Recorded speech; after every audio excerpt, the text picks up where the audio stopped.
ब्रह्मा, विष्णु, महेश, हिंदू धर्म के 3 स्तंभ जिनकी शक्ति से ये पूरा संसार चलता है। ब्रह्मा जो सृष्टि के रचयिता हैं, विष्णु जो इस जगत के पालनहार हैं और महेश जो सब कुछ खत्म कर सकते हैं। हमारे पुराणों में त्रिदेव के इस संगम को बहुत पवित्र माना जाता है और इसी पवित्रता का प्रतीक है महाराष्ट्र में गोदावरी नदी के किनारे बसा एक अनोखा मंदिर। एक मंदिर जहां का सबसे बड़ा राज है यहाँ का शिवलिंग, जो धरती के ऊपर नहीं बल्कि धरती के अंदर है। एक अकेला ऐसा मंदिर जहां की जाने वाली एक खास पूजा से उन आत्माओं को शांति मिलती है जिनकी मौत अचानक किसी दुर्घटना से हुई या किसी नाग की हत्या हो गई हो। गरुड़ पुराण में बताई गई ये पूजा है नारायण नागबली पूजा और वो मंदिर है त्र्यंबकेश्वर महादेव ज्योतिर्लिंग। सदियों पहले ब्रह्मागिरी पर्वत के बीच एक आश्रम बसा हुआ था जहां बहुत से ऋषि मुनि वास करते थे। एक बार वहां भयंकर अकाल पड़ा। हर जीव पानी की एक एक बूंद के लिए तरसने लगा। इस पीड़ा से दुखी होकर गौतम ऋषि ने जल के देवता वरुण देव की आराधना की। उनकी तपस्या से प्रसन्न होकर वरुण देव ने उन्हें एक ऐसा कुंड भेंट किया जिसमें जल कभी खत्म नहीं होता था। गौतम ऋषि इस कुंड के जल का इस्तेमाल सभी जीवों की सहायता के लिए करने लगे। लेकिन जैसे जैसे इस कुंड और गौतम ऋषि की प्रसिद्धि बढ़ने लगी, आश्रम के दूसरे ऋषियों को इस बात से जलन होने लगी और उन्होंने ऋषि गौतम को नीचा दिखाने का निर्णय लिया। ऐसा करने के लिए उन्होंने गणेश जी की आराधना की। जब गणेश जी प्रकट हुए तो ऋषियों ने गौतम ऋषि को नीचा दिखाने की इच्छा जताई। इस पर गणेश जी ने उन्हें समझाने की बहुत कोशिश की कि ये गलत है। ऋषि गौतम तो सिर्फ अपना कर्तव्य का पालन कर रहे हैं। लेकिन फिर भी जब वो सारे ऋषि नहीं माने तो मजबूर होकर गणेश जी ने एक कमजोर गाय का रूप लिया और ऋषि गौतम के पास पहुंचे। गौ माता की ऐसी हालत देखकर ऋषि गौतम ने उन्हें चारा प्रदान किया। लेकिन जैसे ही उस गाय ने चारे को मुंह लगाया, उसकी मृत्यु हो गई। इस घटना के होते ही सभी ऋषि बाहर आ गए और उन्होंने ऋषि गौतम पर गौ हत्या का दोष लगा दिया।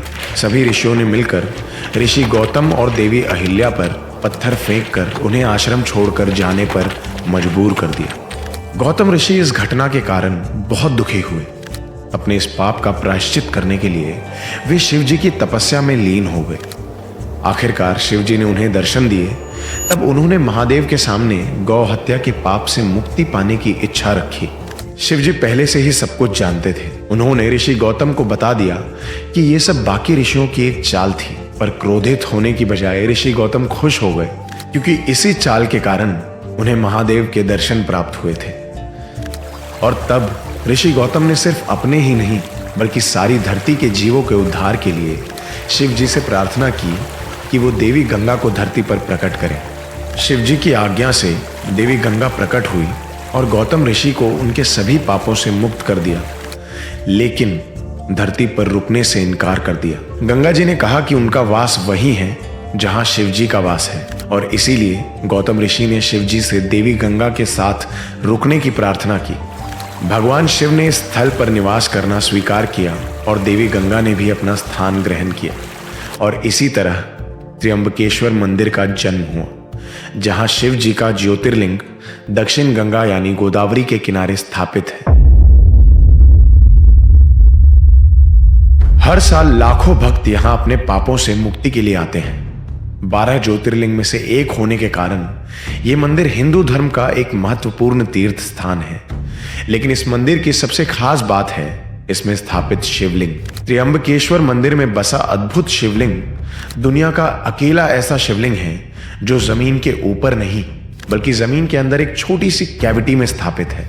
मंदिर के गर्भगृह के बीचों बीच एक खोखली जगह है जिसमें 3 छोटे छोटे शिवलिंग हैं और हर शिवलिंग का एक रूप है, ब्रह्मा, विष्णु और महेश यानी शिव जी का। और यही कारण है कि इस शिवलिंग का नाम त्र्यंबकेश्वर है। त्र्यंबक का अर्थ होता है 3 भगवान यानी त्रिदेव के संगम का प्रतीक।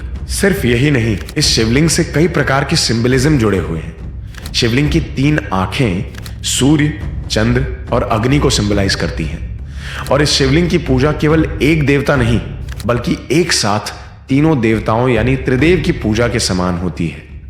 ऐसा माना जाता है कि जो भी इस मंदिर में दर्शन करने आता है वो त्रिदेव के आशीर्वाद से इस संसार के चक्र से मुक्त हो जाता है और उसे